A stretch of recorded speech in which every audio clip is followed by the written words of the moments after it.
Hello বন্ধুরা, সবাই কেমন আছো? আজকে আমি তোমাদের সঙ্গে শেয়ার করব মিক্সড ফ্রাইড রাইস। তো চলো ভিডিওটা পুরোটা দেখো, একটু স্কিপ করো না। আর আমার ভয়েসটা একটুখানি ধরা ধরা মনে হবে, কারণ আমার সর্দি করেছে। আর পাশের ভয়েসটা স্কিপ করো। তো প্রথমে গোটা গরম মশলা নিয়েছিলাম। তাতে নিয়েছিলাম দুটো তেজপাতা, দুটো দারচিনি, দুটো এলাচ, দুটো লবঙ্গ নিয়ে জলে দিয়ে দিলাম সাদা তেল, নুন দিয়ে ভাতটাকে আমি 80% মতো সিদ্ধ করব। বেশি সিদ্ধ করা যাবে না। তারপর ভাতটা সিদ্ধ হয়ে যাওয়ার পরে জলটা ঝরিয়ে আমি এখানে রেখে দিয়েছিলাম। তোমরা দেখে নেবে ভাতটা যেন বেশি সিদ্ধ না হয়ে যায়।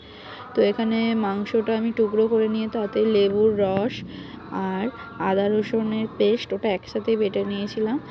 আর দিয়ে দিয়েছিলাম গোলমরিচের গুঁড়ো, দিয়ে ওটাকে ভালো করে আমি মিক্সড করে নিয়েছিলাম। এখানে চাইলে তোমরা লঙ্কা বাটাও দিতে পারো, কাঁচা লঙ্কা বাটা। আমি গোলমরিচের গুঁড়ো দিয়েছিলাম, তাই দিলাম না। তো চিংড়িতে আমি সেমভাবে ম্যারিনেট করে নেবো। দিয়ে দেবো আদা রসুন বাটা, লেবু আর একটু গোলমরিচের গুঁড়ো দিয়ে এটা কিছুক্ষণের জন্য ঢাকা দিয়ে রেখে দেবো। তারপর আমি যে ভেজিটেবলসগুলো কেটে রেখেছিলাম, এখানে ক্যাপসিকাম, গাজর, বিনস আর মটরশুঁটি, তো আমি সেইগুলো একে একে ভেজে নেব।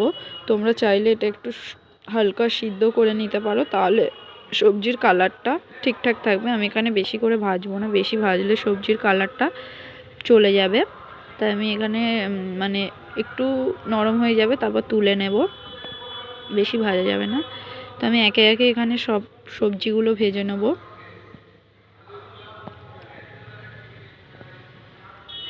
দেখো, মটরশুঁটি বেশি ভাজবে না, তার কারণ মটরশুঁটি বেশি ভাজলে ফাটার সম্ভাবনা আছে।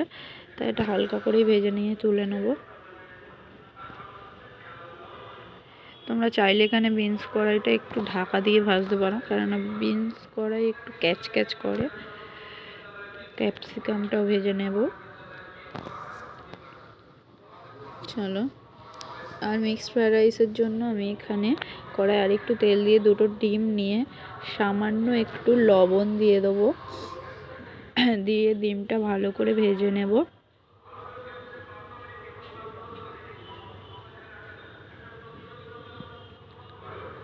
বেশি ভাজবো না, তার কারণ ডিম বেশি ভাজলে কেমন একটা টান টান মতন হয়ে যায়, তখন খেতে ভালো লাগবে না। তাই জন্য সেই তেলেই আমি ওখানে আরেকটু পরিমাণ তেল দিয়ে চিকেনগুলো দিয়ে ভালো করে ভাজা ভাজা করে নেব। দেখো, চিকেনের কালারটা ভাজা হয়ে গেলে ঠিক এরকম চলে আসবে। তাতে আমি চিংড়িগুলোও দিয়ে দেবো, দিয়ে আরেকটু ভাজা ভাজা করে এবার তার মধ্যে আমি দিয়ে দেবো রাইসটা।